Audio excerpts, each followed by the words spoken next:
Remember that the goal for today's investigation is for you to be able to use tax and tip as a way to evaluate different problems. And so to begin with, we're going to look at two different cities here where they've got two different sales tax rates. And we've got essentially sales tax on the same items in two different cities. And we would like to maybe complete the tables. And so in this first one here, they've given us, both city one and city two, in this first row, they've given us this price of paper towels, the sales tax, and then the total cost. And then we can use that information in that row to help us fill out the rest of the table.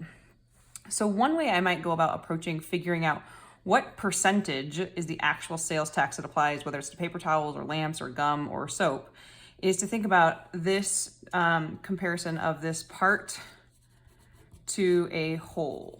And so I can think about what proportion is this sales tax, is 0.48 of the whole, this 100% of this price of $8. And so I can write this now sort of as a rate and then compare that. And so I want to figure out essentially the unit rate. I can take, and I'm fine if I use a calculator, 0.48 divided by 8, and I'm going to get 0.06. And so I know that I'm going to add essentially 6% to this amount right here to get this new value. And so I can think about, well, again, I could check this. This would be 100% of my original cost. I need to add in 6%.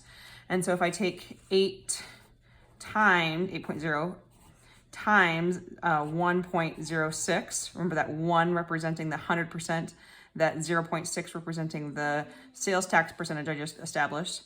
And again, if I use my calculator, I'm going to figure out that 8 times 1.06 gets me this 8.48. So again, two ways to think about it. Establishing what proportion is the sales tax of the whole, and then figuring out that percentage, 0.06. And that would be the amount I multiply by.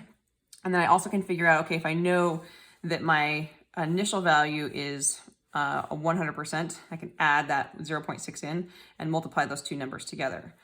And so when I think about this equation that I'm ultimately creating, which is what they're asking me to do down here, my mind instantly skips down here. And that's what I'm going to push you to start doing, is thinking, what is the equation that I'm trying to create? We're using that same equation we've been using throughout this unit, that y equals kx, where k is our constant of proportionality, that multiplier. And so we could write our equation here as y equals 1.06 times x. And again, the reason I like using equations is that it really allows you to figure out, am I trying to find the total cost? Am I trying to find the initial price? It's a way that you can kind of work back and forth. If you know one or two of these things, you can find the third one. And so for this one down here, where I've got my lamp and my sales tax, we can use this equation to figure out, okay, great, they charged $1.50 on this $25. I can confirm on my calculator, I can take 1.5 and divide it by 25. And when I do that, I get this same number right here. And so I think, okay, well, great. I know I need to essentially add in that 1%, that 100%. And so I can multiply 25 times 1.06 to get me my new value, my total cost of $26.50. And so for each of these, essentially I can take this value here and multiply it, y equals 1.06 times 1 for this guy right here. Well, and that's going to get me my new value over here. Oh, that actually works out to $1.06. Same thing for laundry soap. I can do y equals 1.06 times 12, right? And when I multiply those through, I'm going to get $12.72. And so we can, again, our equation we've established is 1.06 times x. And so the tax here is always going to be that 0.6, that 6%.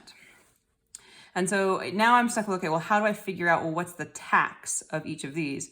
I can go the other way as well if I wanted to figure out how much. I know it needs to be 6%. And so if I don't want to know, well, what's 6% of each of these numbers, this one happens to work out pretty well because it's that 1. And so we know it's that 1.0 or that 0.6, right? Because it happens to be 1 right there. But for this one, if I'm not really sure, essentially I'm now trying to think, okay, I know that in order to get from this number to here, I needed to multiply by 1.06, but how could I work backwards to figure out what's in there?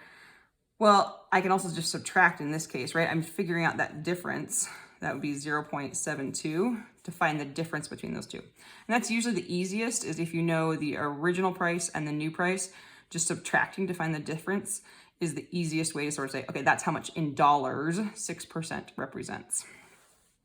So if I am now looking down here at city 2, comparing which is maybe a better city for me to go do my shopping in, I can do that same strategy. I can think about my part to whole. Again, I'm thinking about, if I want to know what is my total percentage of my sales tax, my part to whole, for down here, part to whole, I can think, okay, I want to take 0.64 and divide it by 8 to figure out what is my total sales tax.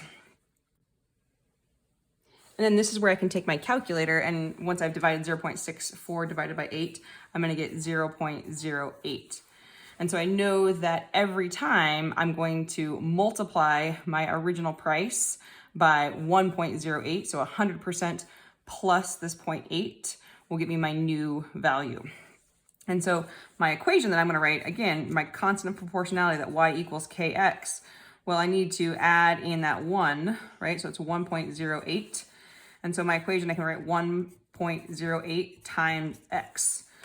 And so if I know my original price, I can just simply multiply that times 1.08 to get my new price. So I can take y equals 1.08 times 1, gets me 1.08. Y equals 1.08 times 12. Again, I'm going to use my calculator for all of these. Is 12.96. Oh, I forgot to do this one. Maybe I'll do this over here. Y equals 1.08 times, what's my original price? 25. And that's going to be $27. Oh, I could have also just added there if they gave that to me for that one.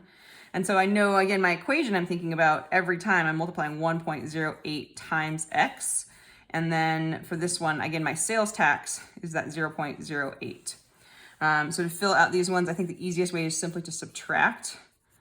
I typically will surround my decimal points with a 0 so that I don't accidentally think that's $96 versus 96 cents. And so I can take 1.08 and subtract that 1 and get that 8 cents of sales tax. So main takeaways from this one is that sometimes we know just the amount of tax, like the 0.8 or the 0.6, and we want to know like the new price or the original price. And so you can use that to then create your equation of that total cost will be 100%. This is that percent increase plus that sales tax. I can also go the other way, thinking about, okay, this is essentially, I can subtract out that 0.8 of that to get to that percentage back down here of my original price. So using that equation of that y equals kx and that strategy of percent increase can help you move back and forth between the original price, the sales tax, and the total cost.